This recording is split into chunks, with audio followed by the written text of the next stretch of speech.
नमस्कार, देशोन्नती न्यूजमध्ये मी स्वप्नील दुधारे आपलं स्वागत करतोय। आता पाहूया महाराष्ट्रभरातील ठळक घडामोडी। बारामती लोकसभा मतदारसंघामध्ये सुप्रिया सुळे आणि सुनीत्रा पवार यांचा थेट सामना होणार आहे। याबाबत सुप्रिया सुळे यांनी प्रतिक्रिया व्यक्त करत म्हटलं होतं की सुनीत्रा पवार आई समान आहेत। तसेच भाजपावरती त्यांनी टीका केली आहे। सुप्रिया सुळे यांच्या टीकेला भाजपाचे आमदार प्रवीण दरेकर यांनी उत्तर दिलं आहे। सुनीत्रा पवार जर आई वाटत असेल तर आईच्या विरोधात नको उभं राहायला। तसेच महाराष्ट्रामध्ये फोडाफोडीचं राजकारण करणारा नेता कोण आहे हे महाराष्ट्राच्या जनतेला माहीत आहे, असंही प्रवीण दरेकर यावेळी म्हणाले। आपली मोठी वहिनी आई समान असल्याचं सुप्रियाताई सांगतायत आणि भाजप घरफोड्या करत असल्याचा आरोप त्या करतायत।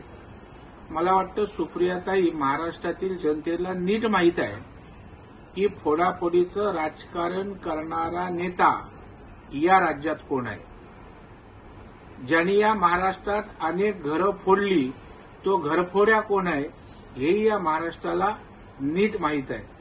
आणि जर तुम्हाला वहिनी आई समान वाटतात तर सुप्रियाताई आईच्या विरोधात उभं नको आपण राहिला।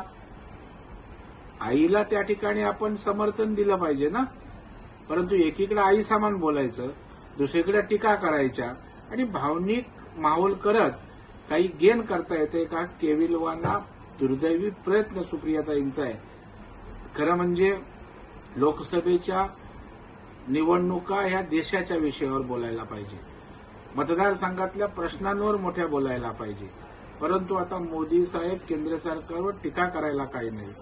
अजितदादांचं कर्तृत्व एवढं मोठं आहे की त्यांच्या कर्तृत्वाला आव्हान देता येणार नाही। त्यांचं विकास काम डोंगरा एवढं आहे आणि त्याच्यामुळं कुटुंबाच्या गोष्टी करत असताना एकट्या अजितदादा कुटुंबाला आपण वाऱ्यावर अख्ख्या तुमच्या पवार परिवारांनी सोडलंय याचंही वाईट बारामतीच्या जनतेला वाटतंय आणि ते मतात त्याचं प्रतिबिंब उमटेल आणि बारामतीकर हे अजितदादाचं कुटुंब आहे म्हणून त्याच्या पाठीशी उभे राहतील।